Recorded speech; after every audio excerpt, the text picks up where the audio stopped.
the story of. He jumped into the icy blast. He started to glide in hope, and he ain't gonna jump no more. Glory, glory, what a hell of a way to die. Glory, glory, what a hell of a way to die. Glory, glory, what a hell of a way to die. He ain't gonna jump no more. He counted long, he waited for the strong. He felt the weak, he felt the cold. Good morning, ladies and gentlemen. Hope you're having a wonderful time tonight. Today, we have another Thursday night stream. Why, you might ask? Well, as penance for yesterday's stream, which I know was not everybody's cup of tea. We had Glow So Bright versus Jordan Jareb, which did not go as planned for some people, but I thoroughly enjoyed it. For the people that made it all the way through, I think they were rewarded with perhaps the greatest piece of cringe content of all time. Now, if your cringe tolerance isn't quite there, probably not going to be your cup of tea, but for everybody else, that was an experience unlike anything else. But I did have a regular streamed plan, just in case that one went to, well, crap. But since it didn't, and we went the full 2.5 hours, I do have a full other stream ready to go. And instead of just wasting it, I was like, well, we'll just go live today. And then if something else pops up, well, we'll just do it again tomorrow. But before we get into the stream, we have a message from our sponsor. There is no escape from this worst gangster police state. Using all of the deadly gangster Frankenstein controls in 1965, CAA gangster police beat me bloody, dragged me in chains from Kennedy, New York Airport. Until my undetectable extermination, I, Francis E. December Esquire, 29 Maple Avenue, Hempstead, New York. For ages before Frankenstein controls, apoidic Nigers interbreedable with apes had no alphabet, not even numerals. I stand alone against your mad, deadly, worldwide, conspiratorial, gangster, computer god communism with wall-to-wall, deadly gangster protection. Since then, I hide in forced, jobless poverty, isolated, alone in this low, deadly Niger town old house. You know what? It's funny. I think that it actually mixed those up on the YouTube side of things. I think that was wrong. I think I got those backwards. Because on the YouTube side, I think they're in a different order. No? Oh, it did. It did mix them out of order. That's so funny. Who even... Oh, dude, Kyle's here. Ah, yes. I love Kyle. Kyle's my favorite. Because Kyle, the other day you made a statement about how SIG was keeping... They were keeping the ICE contract. They were keeping it. But, buddy, listen, my friend, my good friend, I got something for you, bro. I got something just for you, Kyle. Let's see.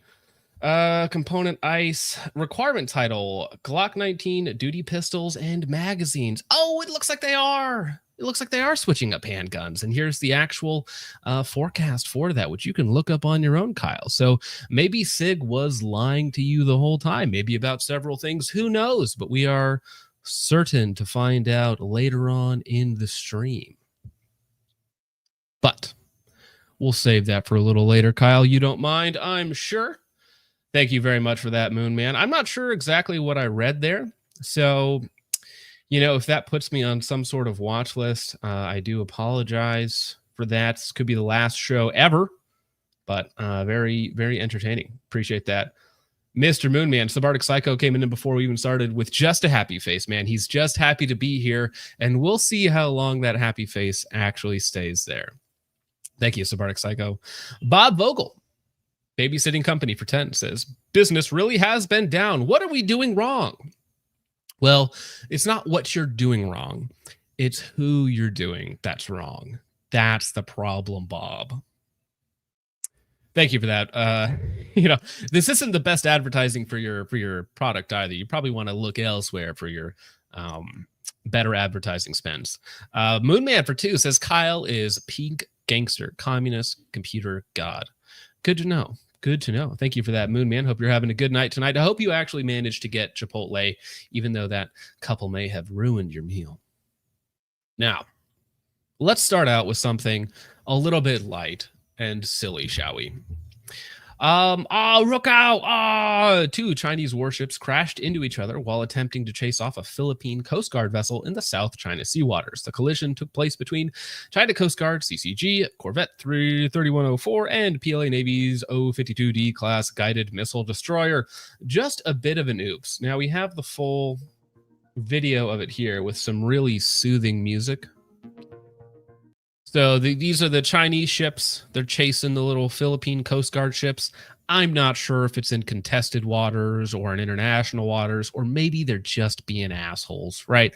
Either way, I mean, they're going really, really close as a really big ship. Now, ships, not necessarily the most agile things on the planet. They're kind of like stuck in water and they have to use all this time to turn and rotate and slow down. They don't really have brakes in the conventional sense. So when you make a mistake with a boat, well, sometimes things just get a little bit awkward. And oops, because they were both trying to bully that guy, but it just it went a little haywire. I think they were using their water cannons to try and just be dicks, chase the guy off. They're not trying to kill them. They're just trying to be annoying as possible.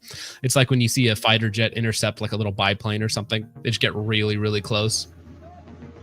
And then you can see right there, well, while attempting to intercept, they both crashed into each other. That's a little bit awkward. They can't drive on water either. Yeah. Now that's a funny move. After they crash themselves, you're like, "Hey, buddies, you guys need some help or no? We could help you out if you wanted, but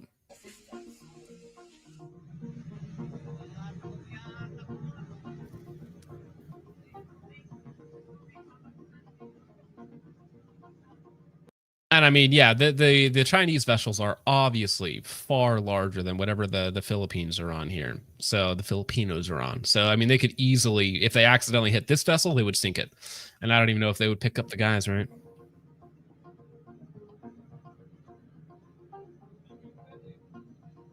But you play stupid games, you win stupid prizes.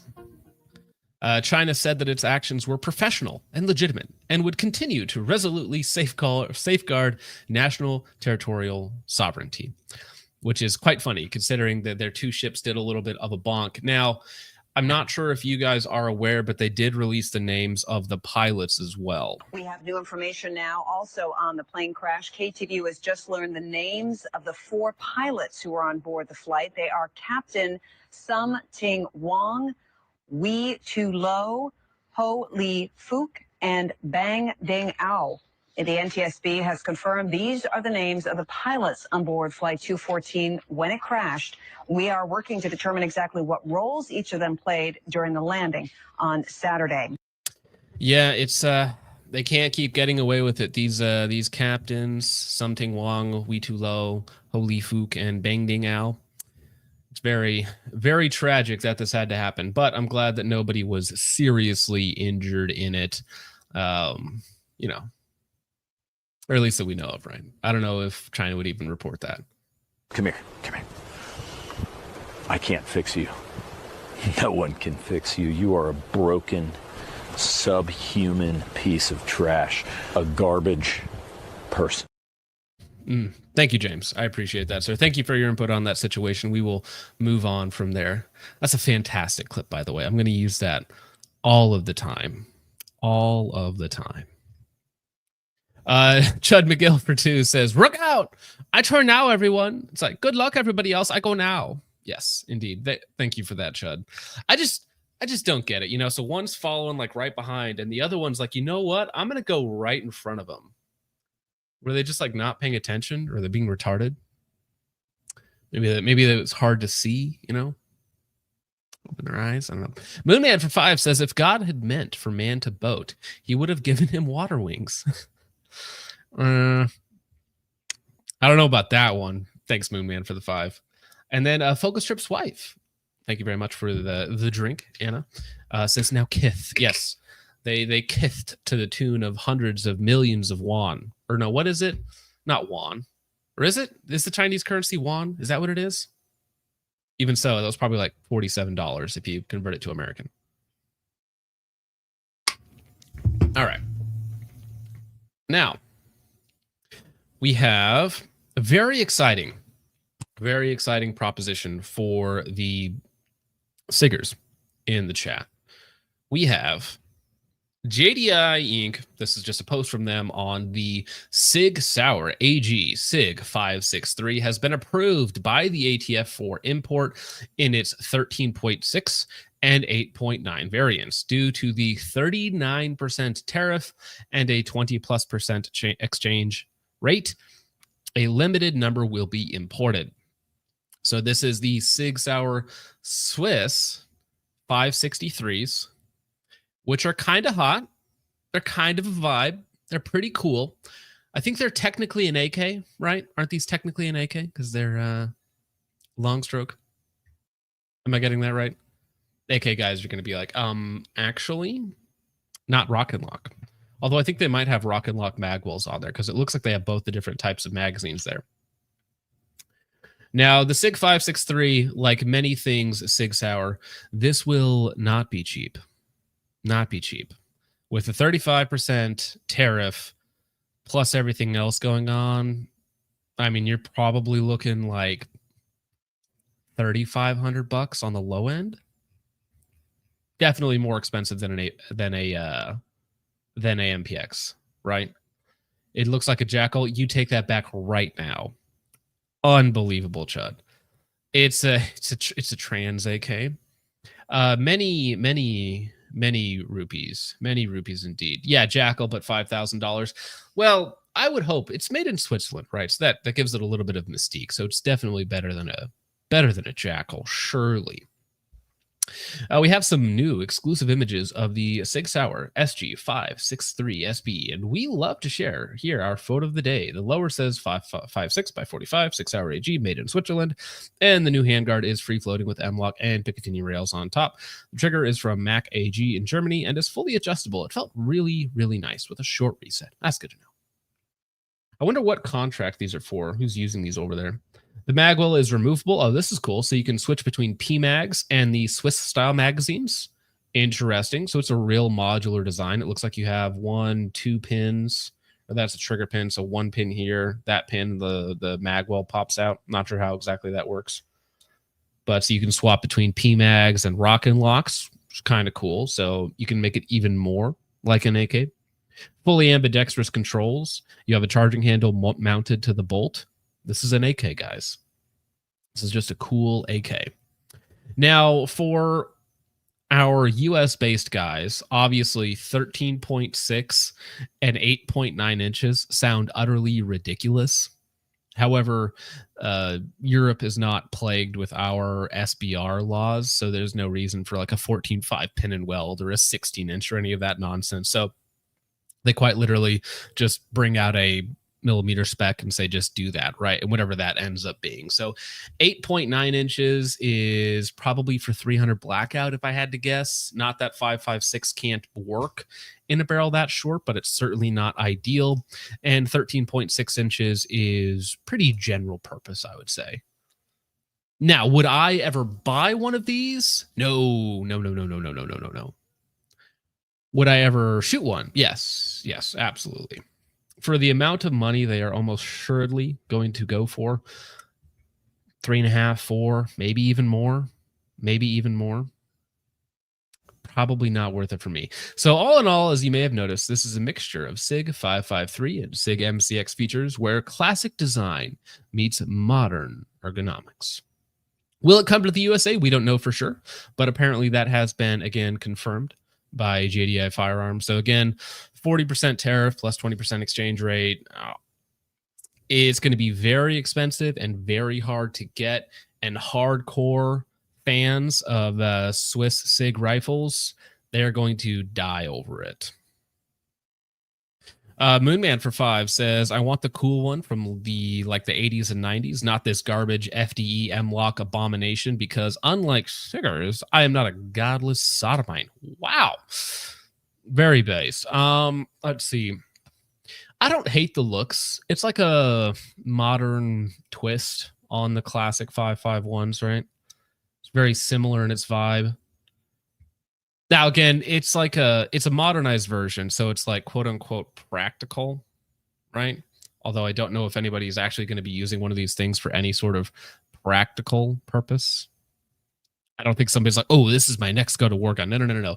This is a collection rifle. There's no department that's out there like, how many of these imported 5.63s can we get our hands on to use for our SWAT team? Just not going to happen. Not going to happen.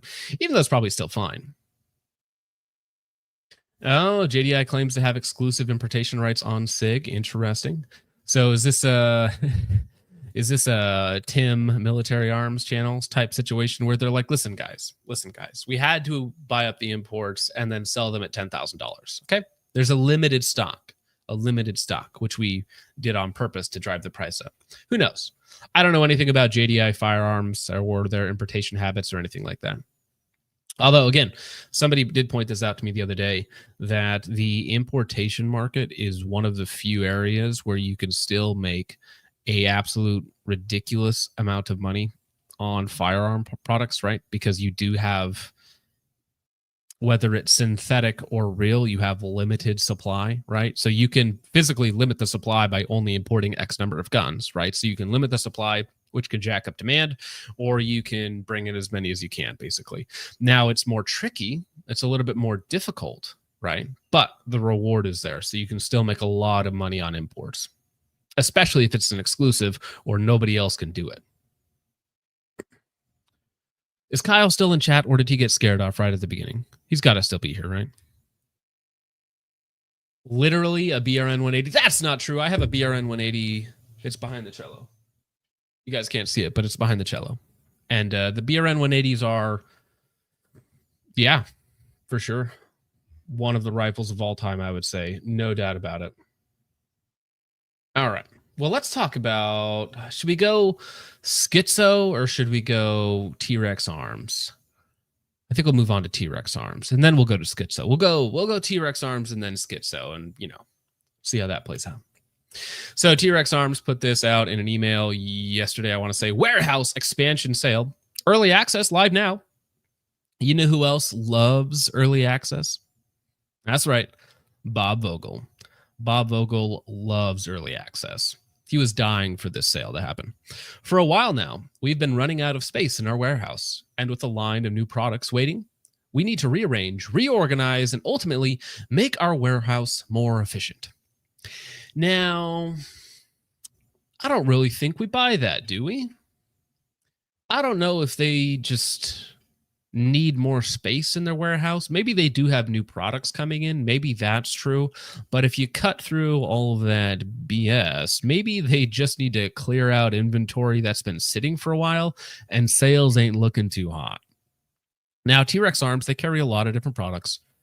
However, they're really not my go-to for anything outside of their own products, and their own products aren't my go-to anymore, since the reason that you would buy for them is their values, is, what they state that they believe in. However, in light of recent events, maybe you're less incentivized to actually spend your hard-earned money there.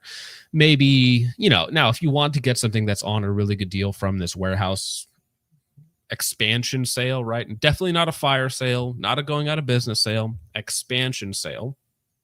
Well, if there's something that's a good deal there, I don't have any problem with that. To assist our inventory and shipping teams in this effort by clearing up some much needed shelf space and saving you guys some coin on the gear you need, we're running a warehouse expansion sale through September 1st, which is like 2 weeks.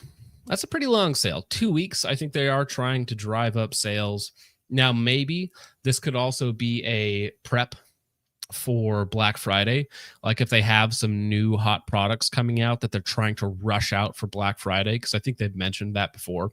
So if they are legitimately trying to clear space for Black Friday, because they have September, October, and then you have Black Friday coming up in November. So if they are legitimately trying to line all of those things up, maybe there is some truth to this in that sense, or maybe they're just trying to keep sales up so they don't have to lay off staff. I watched Ben's video on this today. You know, he says maybe they've already laid off some people. Maybe they're just trying to keep business up so that they don't have to lay off more people. So they're having this expansion sale, right? Not a fire sale, expansion sale. So we're granting early access to our newsletter subscribers. Hey, that's me. So that you can beat some of the rush. I don't know if there's going to be any rush. I mean, I might be able to go check it out, actually. Maybe we'll check out their fire sale and see how good it is later on, but I don't want to get the stream taken down early.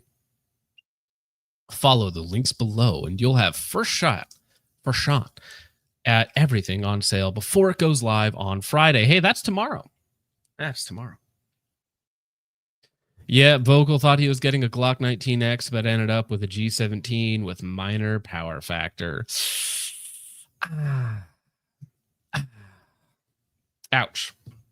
Yeah, and there's also I mean, hopefully it's good prices. We'll check it out. How about that, Dinka? We'll check it out. Yeah, Trump slump is real. JP's looking at it right now. I might check it out. Let's see here. Chud McGill for 5 says, Kyle, it's your kind of rifle. If you can't stop paying for your sister's OnlyFans this year, you might be able to afford it. Ouch.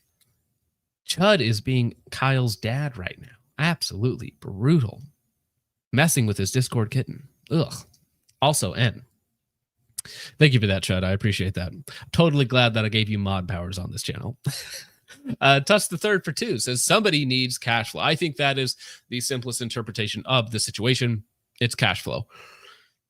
If we want to keep all of our staff employed, if we want to make sure that they actually have work to do while we're paying them, well, fire sale it is.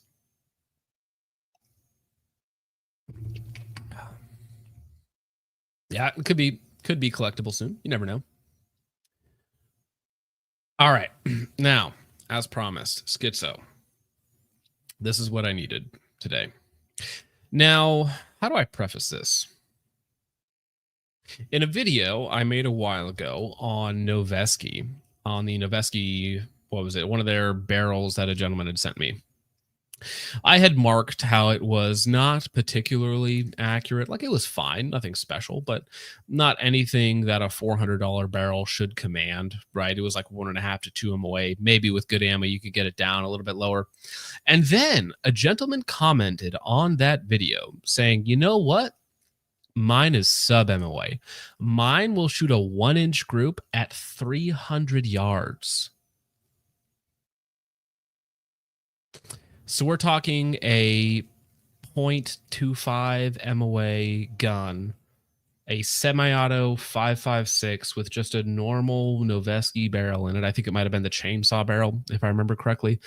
Sub-inch at 300 yards, right? Which means that you are shooting, like, again, a third MOA out of a semi-auto.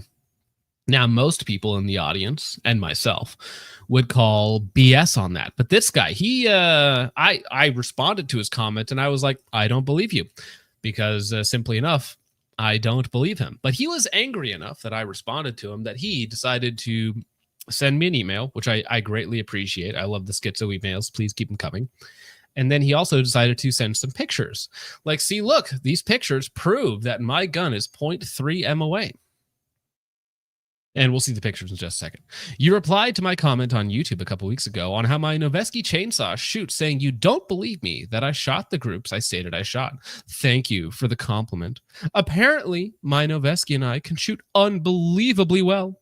I also included 1 shot, 2 corner tear shots at the corners of my targets. Sorry, your Noveski apparently doesn't measure up. Have a nice day. James.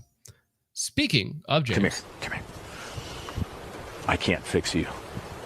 No one can fix you. You are a broken, subhuman piece of trash, a garbage person. Thank you, James. I appreciate that. Thank you for your kind words there. Now, he did send me this image here. And so he says 0.260 inches at 100 yards. I think that's 4 shots right there. You guys can see my cursor. 0.385 at 100 yards. 200 yards, 0.851. That's very impressive. Now, of course, these are all 3-shot groups. Now, this one right here, this one's 77 grain IMI. So we're talking about factory loads. Factory loads, 300 yards, 0.788 inches. Which is, let me do my math real fast. Okay, so 0.788 divided by 3 equals, well, not really like that, but 0.236 MOA. A quarter MOA gun. A quarter MOA gun with factory ammunition. A quarter MOA gun with factory ammunition that happens to be an AR-15 semi-auto. I call BS. Now, you could punch these holes at any distance and write any number you wanted out there. I could be like, oh, this I shot at 1,000 yards, bro. And look at these 3 shots. They're basically touching. Don't you believe me now? No. No, I don't. Certainly not with factory ammo. I don't even know if mechanically a AR-15 can get close to half MOA 5-shot groups. Maybe quarter MOA. I mean, maybe some, but we're talking about specialized systems, specialized ammo, specialized barrel, not a Noveske chainsaw with factory IMI. Right? I don't know if mechanically they're that accurate, let alone 300 yards when we get wind and anything else that might happen.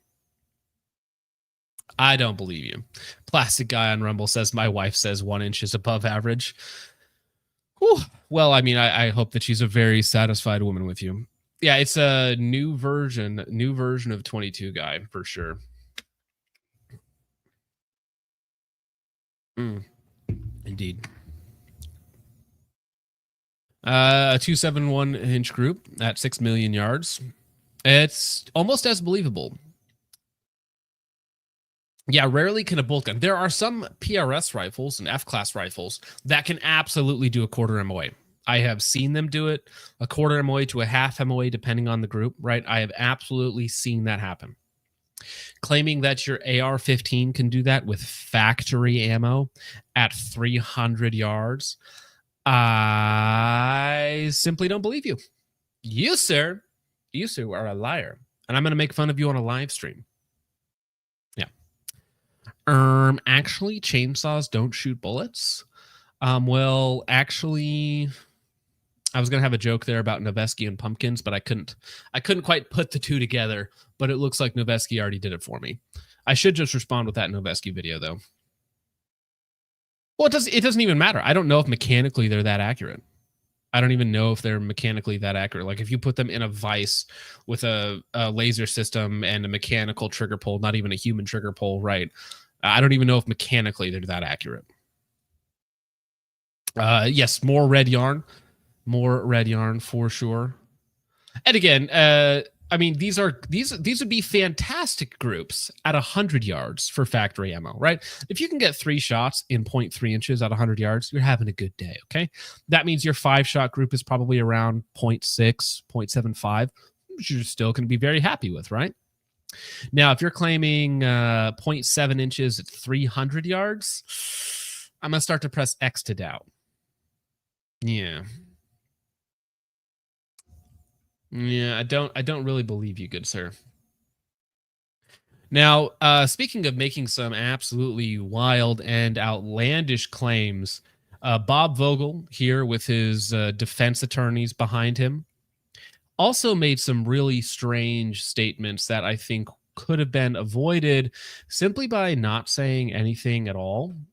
Because usually the more you speak, the more problems you create for yourself. So the best lawyers in the world will tell you simply to shut up. Please shut up.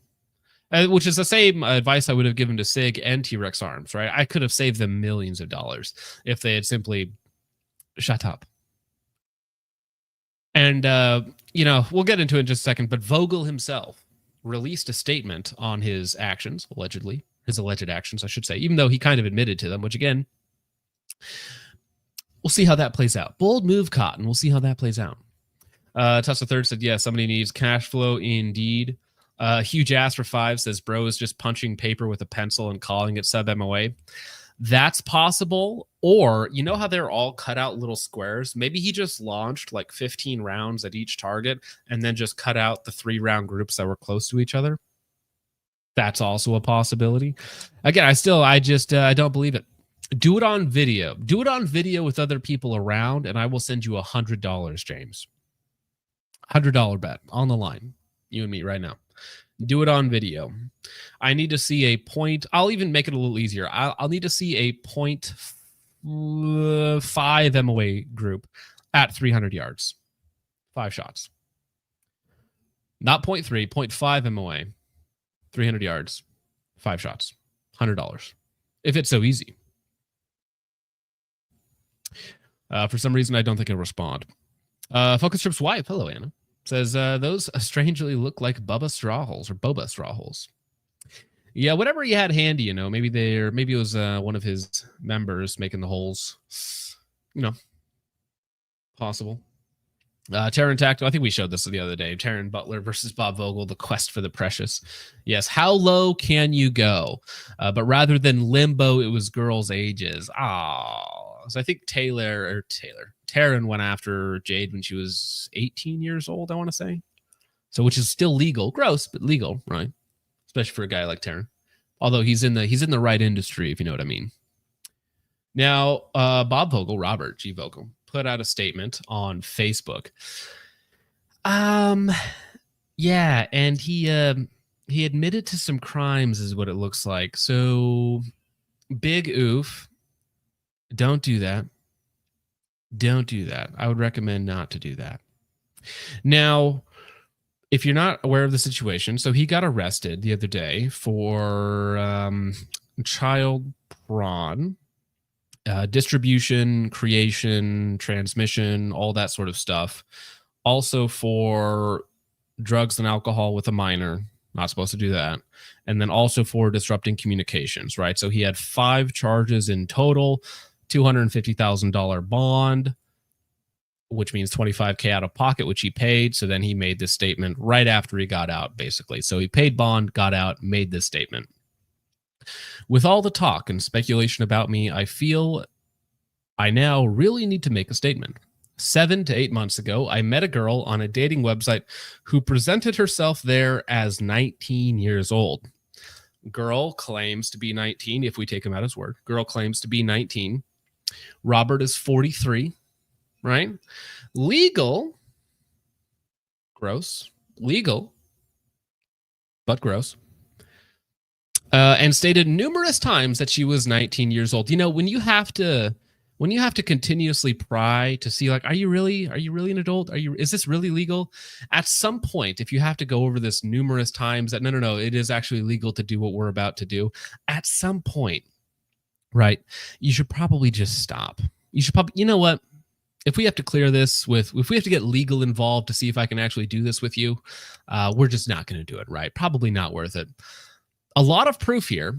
So, I mean, probably text messages is what he's claiming. Either way, it's irrelevant. It's irrelevant to the situation.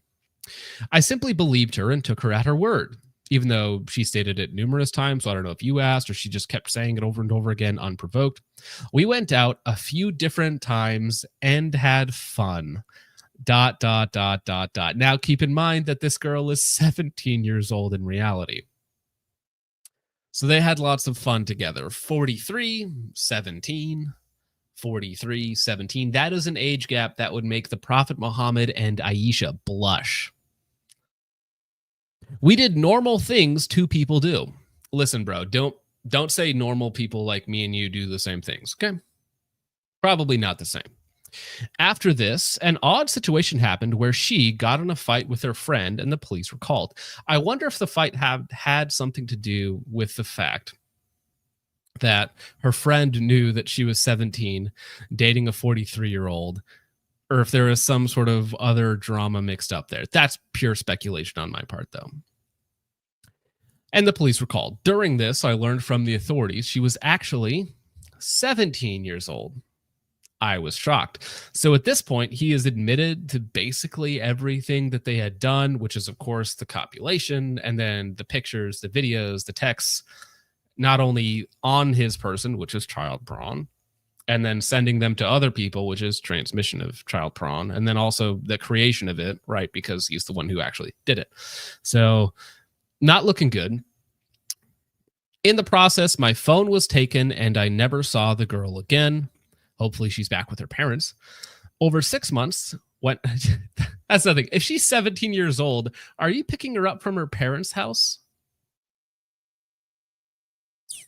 If she's 17 and they're not asking you any questions, you're not asking about why is your mom and dad, like what's the situation? Why don't you have a job? Why aren't you in college? Oh, you're too young for college? Oh, strange. In the process, my phone was taken and I never saw the girl again. Over 6 months went by without a word, and then out of nowhere, they came and I was arrested. Looking back, obviously, I wish I had never entered into the situation. Of course. Yes, again, just generic advice for you guys. If you ever happen to be in a situation where you're like, this could go really, really bad for me, really, really bad for me if this girl is lying, just leave. Just leave. Get up and leave. Whatever it is that you think you might get out of the situation, just leave. Not worth it. Not worth it. You guys are young. You have the rest of your life ahead of you. Even if you're 43 years old, you still got half your life ahead of you, basically. Just leave. Don't entertain it. Just run. Get out of there. Okay? That's my personal advice. Absolutely not worth it. Looking back, obviously, I wish I'd never entered into the situation. I do feel, though, I was not just mistaken, but purposefully deceived. Again, the girl lied to me. Not a great argument. Not great. I don't think that's going to look great in court. She said she was X years old. Not going to help. Looking back, deceived about the age gap that separates a normal activity from an activity that is highly illegal. Yeah, you should not be videotaping or photographing a sexual acts between yourself and a minor. Shouldn't be doing that. Shouldn't be spreading that around, sending it to people, whatever else it might be. Don't be doing that. And also don't claim that as normal. I take responsibility for the situation I am in and realize many hold that against me or have some moral problem with it. Yes, we all have a moral problem with it. Some for different reasons. Some find you disgusting on a variety of levels, like a pedo on an escalator. Yeah. But I do not feel I committed any crime and have a clear conscience about the single incident this is all about. Listen, okay, if the charges are to be believed, which you say that you did these things, all right, so if the charges are to be believed, you videotaped and took pictures of a minor doing sexually explicit acts and then sent them to other people, right? So I'm not really concerned with the fact that you might have a clear conscience about it, but we as a society have something to say about it. It is very much a game, though, and I have learned more than ever that the quote-unquote law is very much a game, though, and often a play on words. My hope is that it comes down to a little more common sense and gut feeling. This has been, without question, the biggest nightmare situation of my life. Well, so, yeah, common sense and gut feeling is if you're 43 years old and you have to just continuously ask yourself, is this girl legal? Is this girl legal? Is this girl legal? And she has to continuously tell you repeatedly that she's 19 years old. And you don't see any proof or photo ID or anything, which is another level of kind of gross. Maybe you should just stop. Just stop. And also, to be fair, other people pointed this out, but the fact that he is going as young as this, so if the law were moved back, let's say from 18 to 16, he would probably be dating 16-year-olds, right? That can be inferred. My hope is that it comes down to a little more common sense and gut feeling. This has been, without question, the biggest nightmare situation in my life. There are, of course, more details, but no one will find anything I said here to not be true, which is problematic because you are admitting to crimes. And those are the main points I feel. There will always be a lot of haters, but with so many misleading headlines and gossip, I had to make this statement. And your lawyers just committed sluicide, or however you say that, sewer slide. I forget what word that is, but they just watched you self-immolate on Facebook, and what a terrible age of consent should not exist. All right, Gray, that's a take. I like how I have never seen you before in this chat, Gray, right up until you decided to say something like that. So you've never held a strong opinion on anything on this channel before, except that the age of consent should not exist. Peace out, bro. Have a good night. Yeah, awkward. Never said anything before, but the only thing that he'll stand up and defend is that the age of consent shouldn't exist. Interesting. Robert Kinley for 2 says, you are which is he trying to call me a slur, or is it the F word? Can somebody read this for me? Thank you for the 2, Robert. I appreciate it. You are a yourself focus. All right. I mean, whatever. You're entitled to your opinion. I think this is about the previous topic, though, not Robert. I don't think you're defending Robert here. I think this is about the previous topic. So not pedo defending. Moonman for 5 says, I'm simply out here recommending sad middle-aged women instead of underage girls. They are legal and will make you feel better about yourself. You know what? Actually funny, Jordan Jareb, he had a great point the other day. Right. You can simply look up all of these women online in prisons, right? And then you can just wait for them to get out of prison. You can send them money. You can be their sugar daddy in prison, and then they will come out and embrace you with open arms and possibly stab you just like they did their ex-boyfriend. But if you like to live life on the edge and you like legal girls, then, I mean, it's a way to easy way to meet women, and they're kind of in a confined space. So what are they supposed to do, right? Thank you for that, Moonman. Moonman for another 5 says, you know who isn't underage? Whatever Emoko is into. Just putting it out there. It's true. Emoko is not quite as degenerate as this man. Oof. Focus Trip's wife for 5 says, Robert Vogel. Wow, you have such a nice place. Chris Hansen around the corner. So what do you think you're doing here tonight? Like, oh, I'm just meeting this girl. Judd McGill for 2 says, can I get rid of some of these dudes in chat or not? Oh, do we have a lot of mugshotties on Twitter? Yes, it's very funny. I did see Garantham liking some mugshotties on Twitter, which I find quite funny. Yes, Jordan Jareb told you to go to prison and find a girl. True. Prison maxing, indeed. Well, listen, 26. Here's the difference. So I dated a 26-year-old after 40, but she was really mature. 26 is an adult, good sir. I'm fine with age gap relationships. 26 and 40, like, who cares? Is somebody going to argue a 26-year-old woman isn't an adult? Libertarians and pedos go hand in hand. Yeah, never, ever ask a libertarian the age of consent, because they just start to twirl and spin and sputter and be like, well, actually, 15 and something. It's like, all right, bro. All right. I get it.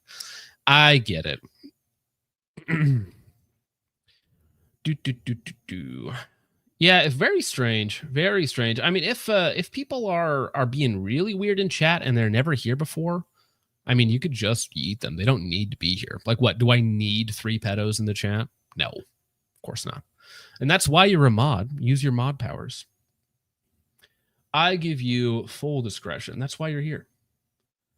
All right, well, let's get to, we went from one retarded statement to perhaps one of the most retarded interactions of all time. This was very interesting to watch. I wanted to talk about it yesterday, but of course we were detained with other things. Seattle gunman Gregory Tim, who crashed car into Trump voter registration, is accused of shooting man in wheelchair over stolen valor. So Gregory Tim is the guy who shot the black disabled veteran yet I repeat myself, in Seattle the other day in the slowest, most drawn out gunfight of all time over a stupid stolen valor accusation. And this guy has a history of mentally unwell behavior. A gunman who once plowed his car into a Trump voter registration drive is accused of shooting a wheelchair-bound Washington man in the chest at point-blank range over allegations of stolen valor. So this guy, this Gregory Tim, not particularly of sound mind and body. So this is Mr. Tim right here, 32 years old, in Seattle, average Seattle man. The chaos unfolded in downtown Seattle along the popular Alaskan Way Boardwalk on July 31st, when the suspected shooter, Gregory Tim, allegedly confronted the 68-year-old about his military service. KOMO News reported, citing charging documents. Prosecutors allege that Tim, 32, demanded to see the victim's military ID and removed a military patch from the victim's belonging moments before the shooting. So I have the full video up. It's a little bit intense, okay, because things do happen. It was like the most retarded duel of all time. I think that's a good description of it.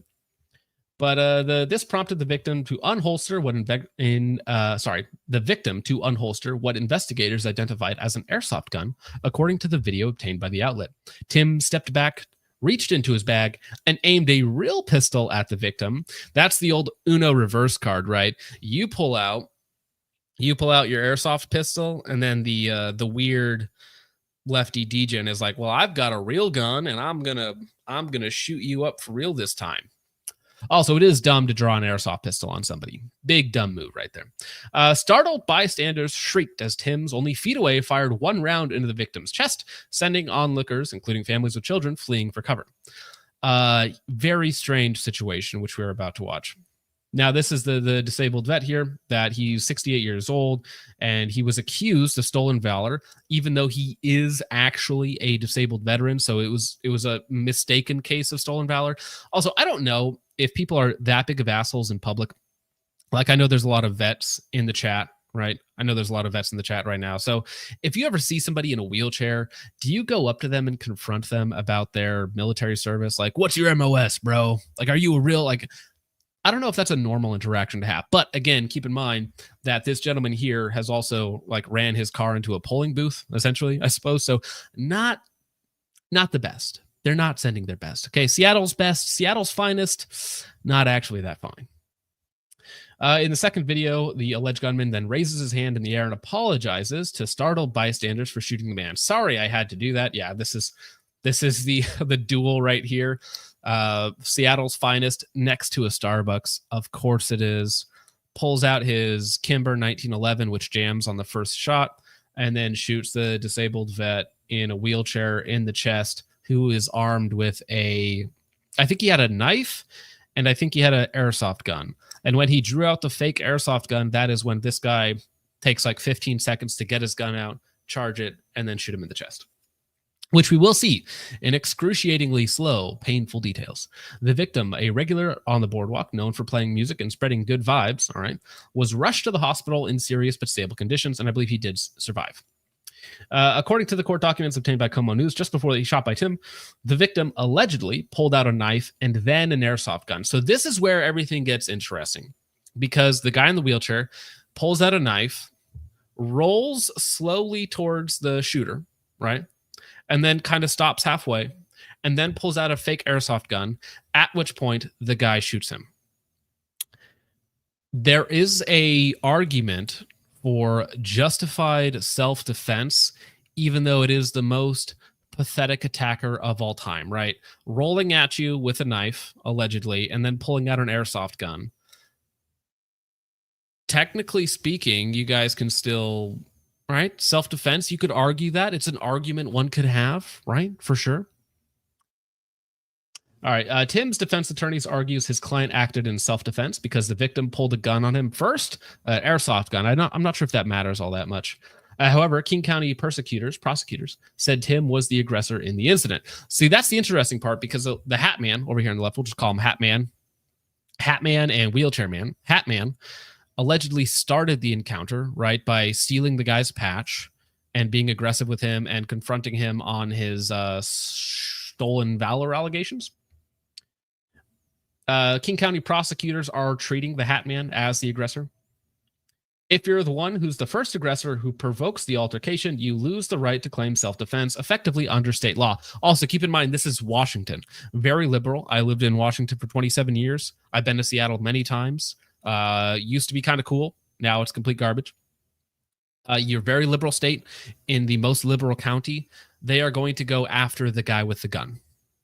Even if he might, like, on a technicality be in the right from like a moral standpoint, right? Like, well, he did kind of get attacked with a knife.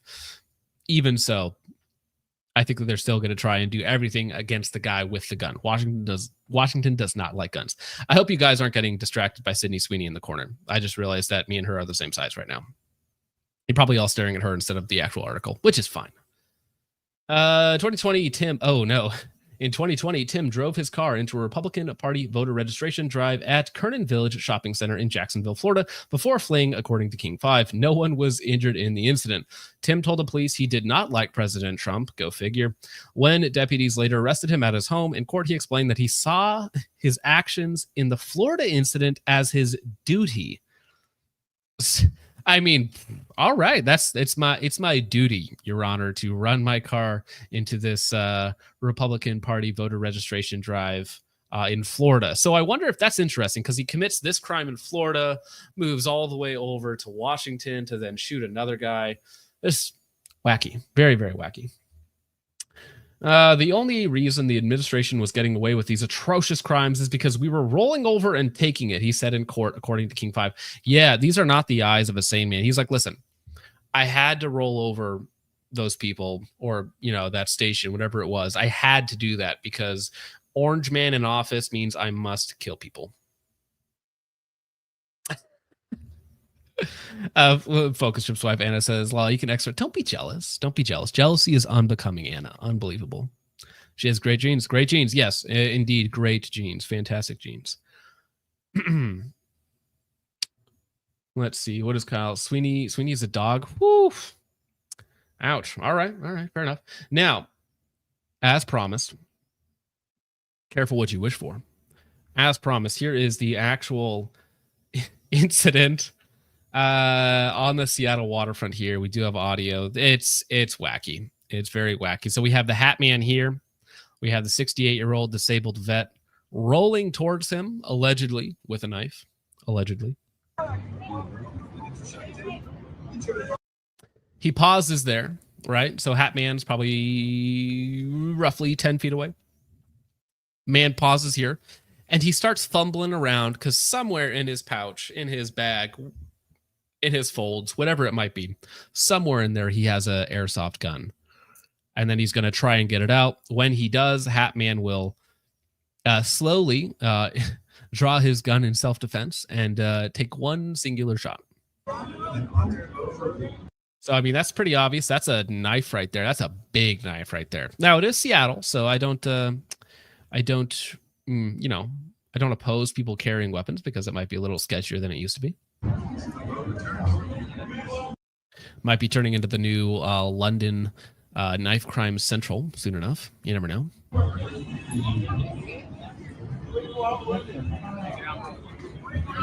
And so you can see that he has his pack, which is around his back. He brings it to his forefront, and he's reaching inside. What he is bringing out of it, I think it's about a 10 to 15 second draw. See, now he has his gun.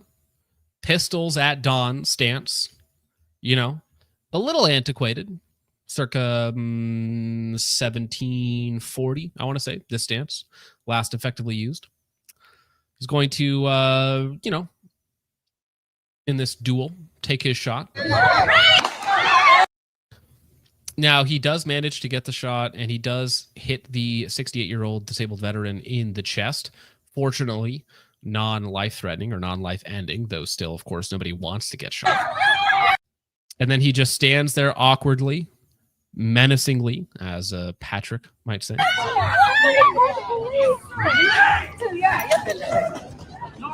Now, it is at this point, that's a great screenshot right there. This is Seattle in a nutshell. This image right here. This is Seattle.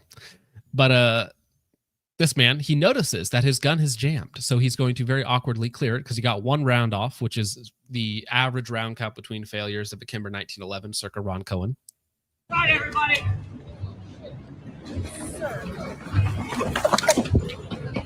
Drops the mag, clears the malfunction, whether it was a failure to feed, failure to extract, whatever it might be.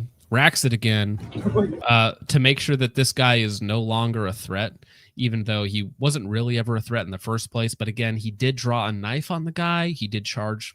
I say charge, I mean roll towards him. So it's interesting. I wonder if there is any lawyers in the chat. This would be very interesting to hear your guys' opinion on this as I drop my phone. Show me your ID. Pull a fucking gun out. And then he says, excuse me, and then he says, show me some ID, pull an effing gun on me. Well, obviously, I mean, he pulled the gun like on a technicality, right?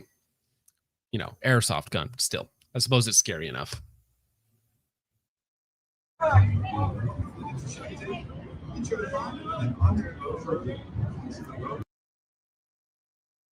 Yep. Wacky situation. And this could, people are pointing to this, like this might actually be like a landmark self-defense case, right? Because it's so strange and wacky. I don't remember if Washington has a duty to retreat law, but again, he was kind of the aggressor before this video started playing because allegedly he stole a patch off the guy. He started the altercation asking him like, oh, are you a real vet? Who knows?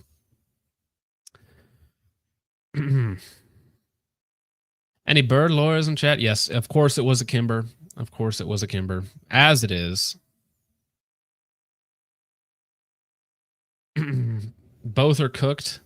Well, I mean, one is literally cooked, being 68 years old, obese, in a wheelchair, disabled veteran, and then getting shot in the chest. The prospects for the rest of your life are not particularly great. He did roll up aggressively. It was an aggressive roll. Very true. Well, so if you waited to draw till after, I think you can't really see it here.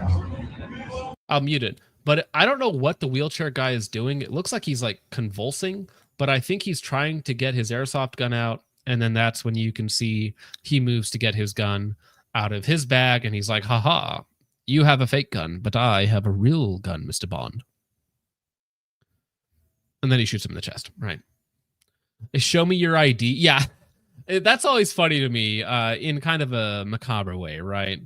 When like a cop is like, show me your hands to somebody that they've shot like 12 times that's like obviously dead on the floor, and the cop's yelling at them like, show me your hands, show me your hands, show me your hands. It's like, bro, that guy's not showing you anything. He's no longer here.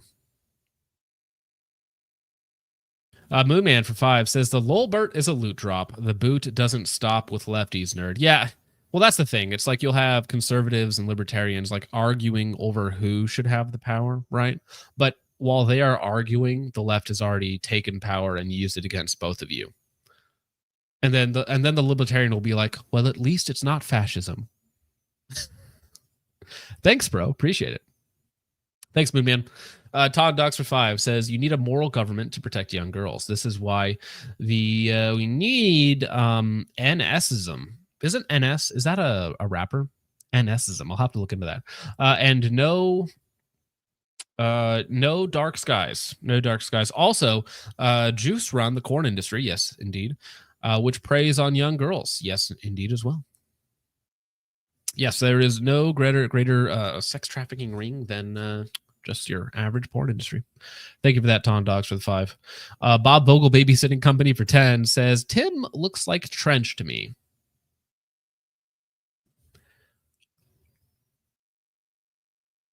You know, they actually do have a little bit of similarity going on, Tim and Trench. Probably similar ancestry, if I had to guess. Thank you for that, Mr. Bob Vogel Babysitting Company. The Lightspore for 5 says, Trench posted a video about the fall of the human race. If only it was about the North American pavement ape. What was it about? I haven't seen it. The fall of the human race. I mean, there are many things you could point to, but I wonder what his take on it was. Focus Trip's wife for 5 says, don't forget to like the stream, gentlemen. You heard it for first. Anna is asking you, gentlemen, very nicely to please like the stream. It helps focus out, it helps out focus, and it keeps the light and heat working in the basement for whoever is down there. Yeah, you wouldn't want whoever is stuck down in the basement to, not be having a good time. That would be problematic. Thank you for that, Anna. Logan Sucks at Shooting for 5 says the 45 didn't work. Something must be wrong here. It must have been one of those heretical 9mm. True. Or maybe the 45 just isn't all it was cracked up to be. Maybe we've been lied to this whole time. Something to think about. Thank you for the 5. Tuss the Third for 2 says, serious but stable condition after God's caliber. You know what? I'm starting to think maybe under this new covenant, the 46 has been replaced by the 9mm. Maybe 9mm has been grafted on, and the 45 is no longer under the same covenant. I'm going to base my entire theology off of this statement. Thank you, Tusk. I appreciate that. All right, here we are. Yeah, real. Oh, that's quite funny. All right. Well, now we have an update. We have a revolutionary trigger system. The TriggerTech Ace trigger system turns your Glock into a P320. And we covered this months ago. Like when it came out, I did a stream, and this was one of the topics on that stream. We covered the TriggerTech Ace trigger system for Glock months ago. And then just today, somebody was playing around with it and figured out that, maybe some of these aftermarket Glock triggers, maybe they're not so safe either. Just saying.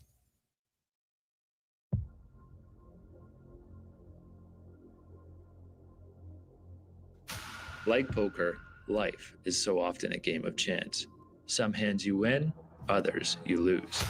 But when it comes to our triggers, we leave nothing to chance.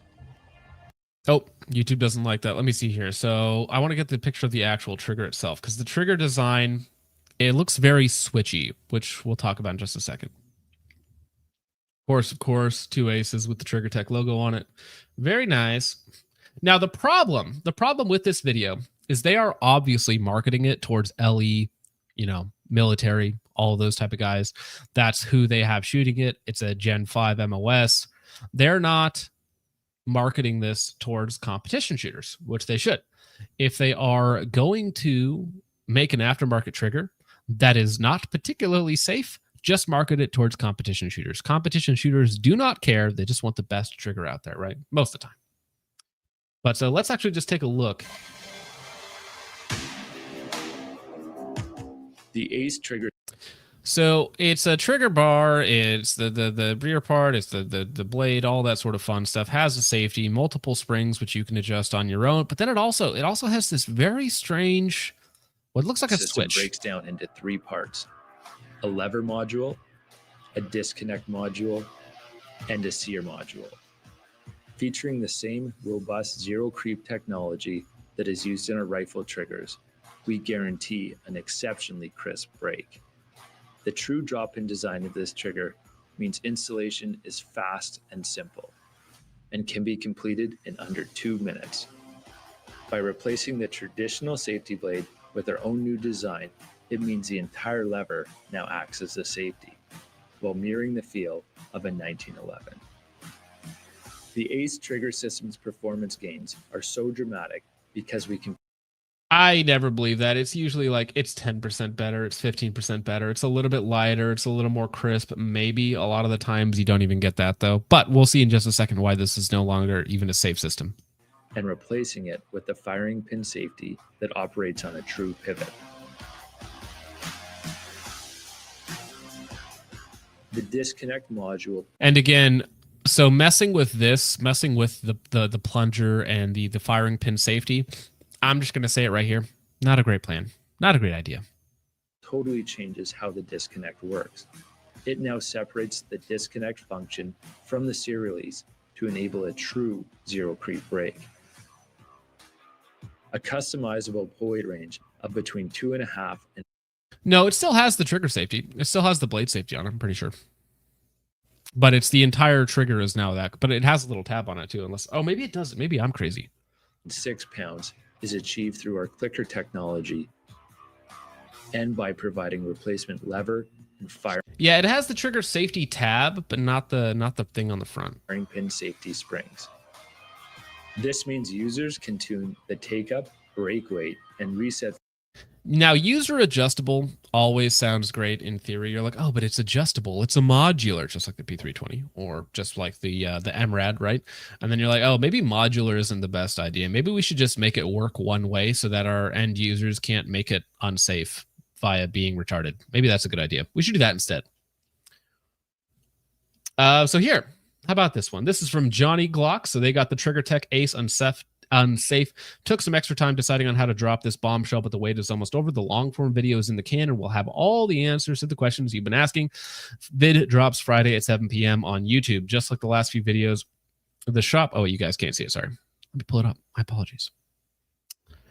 Long continuous take going over installation bods and most important, safety. If you haven't seen the new series of videos we have been calling The Shop, check them out and let us know what you think. There's a link to the latest episode in our bio. By the way, we're open to name suggestions for this new series. Let us know what you do. The MR920 trigger you guys sell. Okay, kook. Let me turn this on and I'll have to refresh the page so that it actually shows you guys. Trigger Tech just installed it. There's a long form video that goes along with this. This is the short. This is not good, guys. We're going to take this outside. Here's your Trigger Tech, 100% functioning. I'm just pulling it off screen for a second. These are blanks. This This my is what left we ear. test ours with.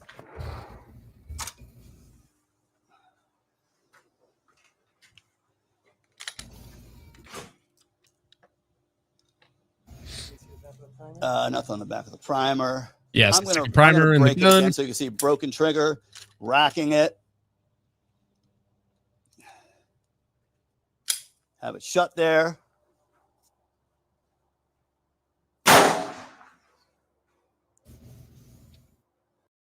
Now, to be clear, all that really simulates is a drop or sudden impact or anything like that. So just tap in the back of the slide, and it gets that striker to go home and strike the primer. Now, a lot of that has to do, you have to defeat the striker safety, which in this case is a plunger style.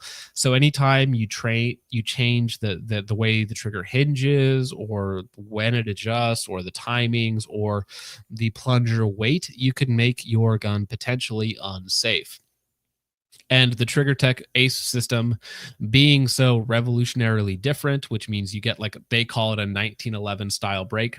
I don't particularly believe them, but even if you did get that performance benefit, unfortunately, it's just as safe as a 1911 without a safety, without an external safety. So, not a great plan.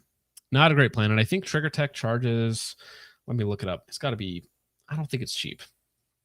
Trigger Tech Ace Glock trigger. Let's see. They charge $300 for it. You know what? You could actually just get a Switch for the same money. It's $300, bros. You could actually just get a Switch for that same money. Yeah, striker plunger and half cock didn't work. Yeah, it's if you're changing the trigger to behave like a 1911 and then not having an external safety, it's like that's one of the things you got to have. It's like, let's mess with the disconnector, the sear, striker safety, the safety disconnect, right? The actual bar that defeats it. Let's change the angles and how it adjusts, the timings, all that sort of fun stuff. And magically, something just goes wrong. If you make it more complicated, like a P320, and then you're surprised when it acts like a P320, well, maybe you're just a little bit silly.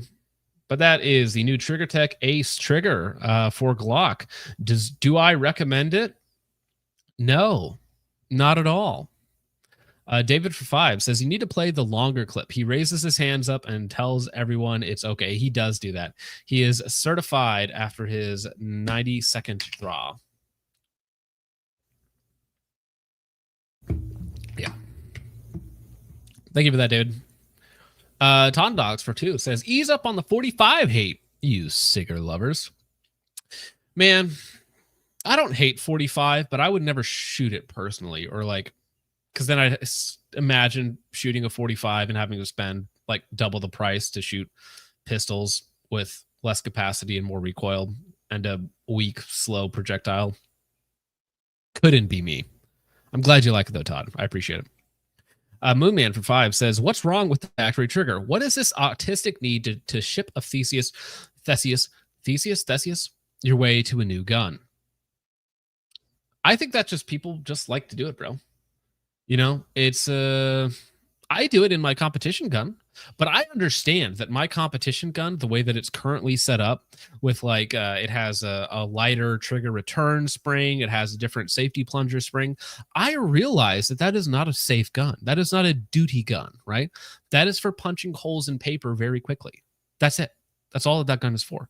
But if you're marketing your trigger to like law enforcement agencies, and imagine that holstered in a safari land, which I know has been known to set off 320s, but for sake of argument, you have your 17, your 19, your 47, whatever it might be in your safari land. You're rolling around, you fall down, you hit the gun, it goes off and sends a round into your thigh. Not a great time.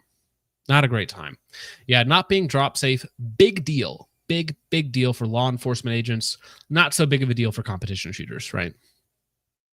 I mean, plenty of people running around with a 1.2 pound trigger with just a manual safety, right? But you're not actuating that safety between targets or anything. So, but competition is its own thing. Not the same as duty. But speaking of things that I dislike or that maybe not a good value, we have, wrong one. Palmetto State Armory is coming out with the Palmetto State Armory M14.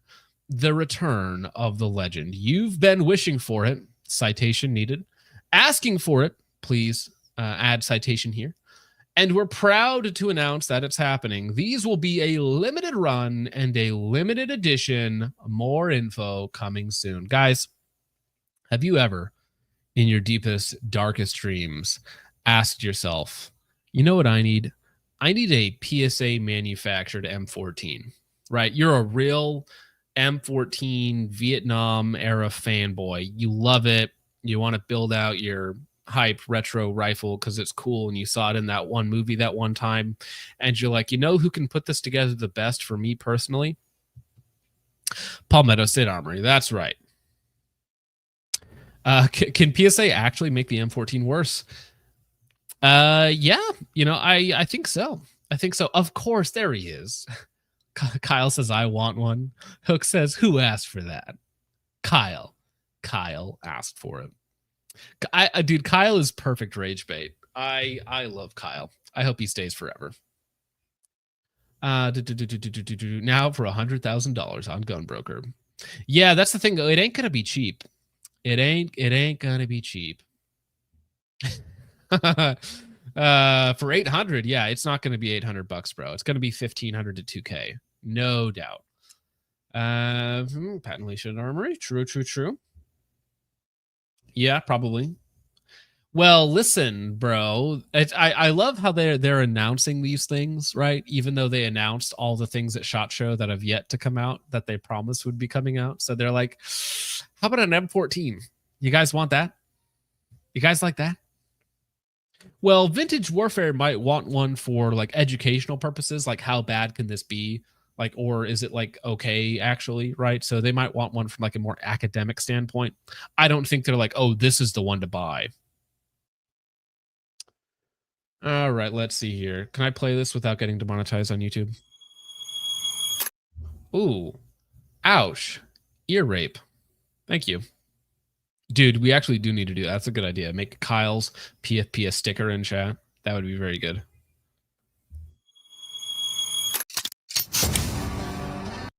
Okay, well, I can't play this in chat. There's Cameron with his M14. I'm not into M14s, guys. I mean, listen, I think the AK is an antiquated relic, okay? And I am embarrassed to have one sitting behind me. An M14, the shortest weapon in military service of all time until it gets replaced by the M7, couldn't be me. My dad loves his M14, though. He was Marine during from what 1968. So he got issued an M14. Absolutely loves that. But that is rose tinted glasses for sure. Right now, a bit of Palmetto State Armory FUD lore is this is an interesting report that is forward dated October 12th of 2025. So this might be a very funny piece of rage bait because, you know, October 12th, 2025 hasn't quite happened yet, but there's this document that was floating around, which I find quite funny. Palmetto State Armory edges out LMT in surprising match performance. By Carson Hale, Tactical Precision Journal, Fort Benning, Georgia, in a head-to-head rifle evaluation that raised more than a few eyebrows in the precision shooting community. A production line Palmetto State Armory Sabre Series rifle narrowly outperformed a LMT Mars H during a 2-day endurance and accuracy trial conducted at the Southeastern Defense Marksmanship Invitational last weekend, which is, of course, October 12th. Hasn't quite happened yet. The Invitational, hosted by the Fort Benning Marksmanship Unit, brought together civilian competitors, industry representatives, and military shooting teams for a battery of live fire performance tests. This year's Industry Challenge segment paired comparable rifles from different manufacturers and scored them across 4 categories. Mechanical accuracy, recoil management, sustained fire, reliability, and transition speed. How do you quantify those? No idea. Testing format. The rifles were tested using identical 175 grain federal gold medal match ammunition, optics zeroed by an independent armor, and were rotated between shooters to eliminate bias. A panel of 3 AMU instructors scored the event, including Master Sergeant Peter Coltrane, who stressed the focus of repeatable results rather than one-off fluke groups. We weren't here to crown the most expensive rifle, Coltrane told TPG.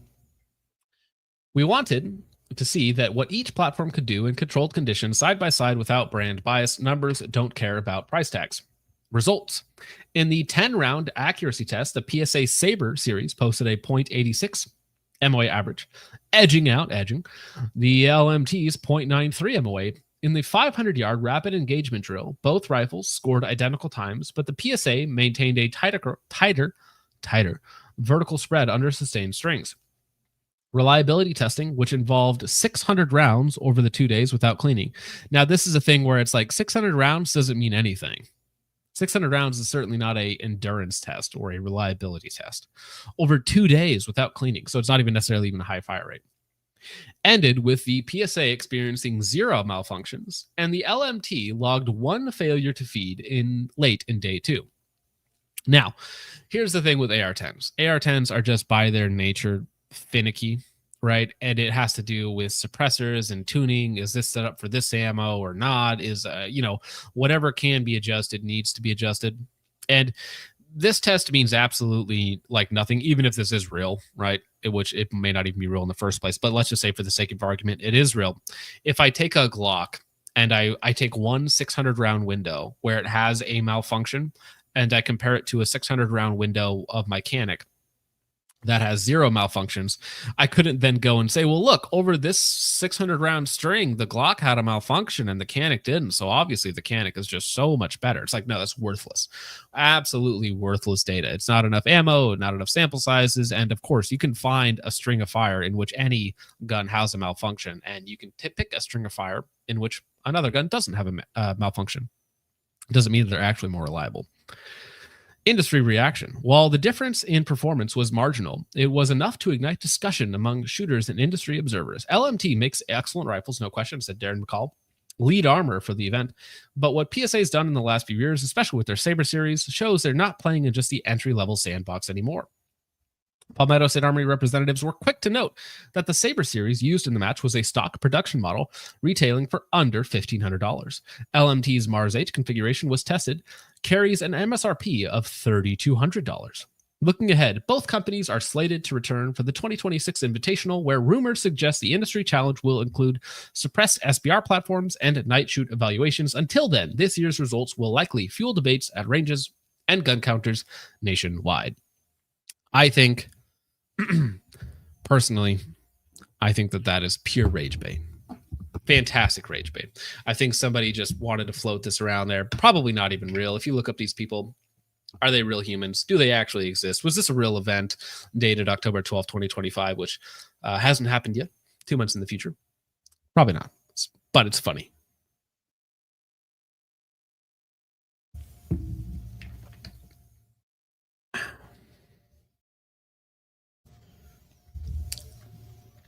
All right, now we have the SIGA talk. The SIGA talk will continue. This is, of course, from Task Force Tater V2, best meme page on Instagram by far. Anti-SIGers seeing Glock stop civilian COA sales to fill military orders, and the Army ordering more 240s. I think we all know where this is going, because I think this was today. FN posted that they won another contract or an extension on their contract for the 240s, which are supposed to be being replaced by the M250s, right? By SIG, right? The new SIG machine guns. However, FN says we've won another contract with the U.S. Army to supply more M240Ls. Sorry, the Army first adopted the platform in 2010 after we collaborated with them to develop a lighter medium machine gun. Throughout our history, we've been one of the largest suppliers of small arms to the U.S. military, and we're continuing that legacy with our innovative tech. Ultralight, durable, and proven by the U.S. Army for 15 years. No wonder they want to restock.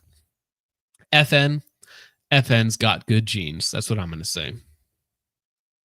And then following up, I hope Kyle is still here. Okay.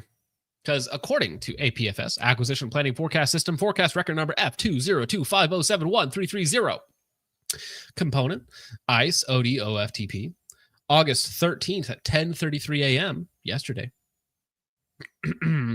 Says that they are requirement title Glock 19 duty pistol and magazines. Description: ICE/OFTP has a need for Glock 19 9mm pistols and equipment to support the Homeland Security investigations and enforcement removal operations agents in the field. This purchase facilitates the conversion for the agency ICE to a new duty weapon system from the P320. Remember, just a couple days ago, Phil Strader saying something like, I don't know where that information is coming from. The ICE has extended our contract into 2027, blah, blah, blah, blah, blah, blah, blah, blah. Maybe not. Maybe they're switching according to the actual documents that we have now. Conversion for the agency ICE to a new duty weapon system. The delivery order will be placed against existing IDIQ, blah, blah, blah, blah, blah, administered by CBP. Per the ordering guide, no competition is required as this is a single award vehicle and the awardee is Glock. No other vendors will receive the request for quote. Estimated dollar range up to $500,000. $500,000 blue label Glock 19s is a lot of Glock 19s. Actually, what is a blue label 19? 350? Am I 350? Yeah, it's about 1,500 Glocks. Lots of Glocks. And, of course, they give you all these other point of contacts names. I'm not sure if they were supposed to leak all this stuff, but this is all on the internet anyways. They love you. So, yes, they are indeed Glock 19 moving forward. Siggers BTFO'd once again. Sad day. But I didn't think that Phil would lie to me. I'm really disappointed, Phil. Very, very disappointed. Come here. I can't fix you. No one can fix you. You are a broken, subhuman piece of trash. A garbage person. They can use both at the same time. They could use both at the same time. That's correct. However, again, according to the actual documentation here, this purchase facilitates the conversion for the agency ICE to a new duty weapon system. Conversion doesn't seem like simultaneous using to me. I wouldn't use that language, right? But, say la vie. And yeah, and then you add that with Glock saying, well, actually, no more COAs for you guys. We need those for other military law enforcement contracts. Because I think they smell blood in the water. And they know that they're going to be winning. This is the first one, right? The first big one. Well, I mean, they've won many other departments and agencies over from the P320. But ICE was the big one. That one there was in contention. And yeah, so the COAs for everybody in the government. That's how it's going to be. Lightsport for 5 says, speaking of yesterday, someone who worked in FDOC, Jordan was 100% getting bottomed out by everyone if he was not in PC. Oh, that's good to know, the Lightsport. I appreciate that. I'll pass that on to Jordan. Thank you for that, sir. Thank you. Mortal Eotech asks, why 19 and not 45? Well, I think that has something to do with passing trials, right? So they already had the 19 at one point. So instead of adopting a new platform entirely, they can simply issue the 19s back to everybody, because I think maybe they're already qualified on it, or there's something that has to do with making it simpler to get 19s, right? Because you could ask, why not 45? Why not 47? Why not COAs, right? Whatever it might be. But if it's a new gun, then either they have to requalify or do all this other stuff, but they can just straight up transition or issue a 19 if you've already qualified on it, right? I think it just makes things simpler. All right. 1949, best Glocks. All right. I just feel fortunate Phil didn't drug you before lying. Allegedly. That hasn't been proven yet. There was a settlement for that, okay? Chud for 2 says, did Kyle block me? This makes Daddy very unhappy. Kitten, did you block Daddy? I need to play that bald guy. 19 is for girls. Yeah, actually, it's funny. 19 and 45 are pretty close together. Yeah. Glock 45 is kind of Reddit, not going to lie. Yeah, CBD already adopted the 47. Ouch. All right. Well, hey, I hope that made it up to you, gentlemen. We got a full stream in, no drama, no guests, just me talking about like 12 different topics for an hour and a half, and I think that's it. So I think I'm gonna hop off. Let you guys enjoy the rest of your Thursday night. Literally for a woman's hands, unbelievable. Just like me for a woman's hands. Yes, indeed, indeed. Real men carry a 34. Got to get with the times, man. The future is now. Future is now. All right. Well, gentlemen, thank you very much for hanging out. I hope you all enjoyed. Thank you so much for watching. I will see you in the next one. As I sailed, and most of them I've slain as I sailed.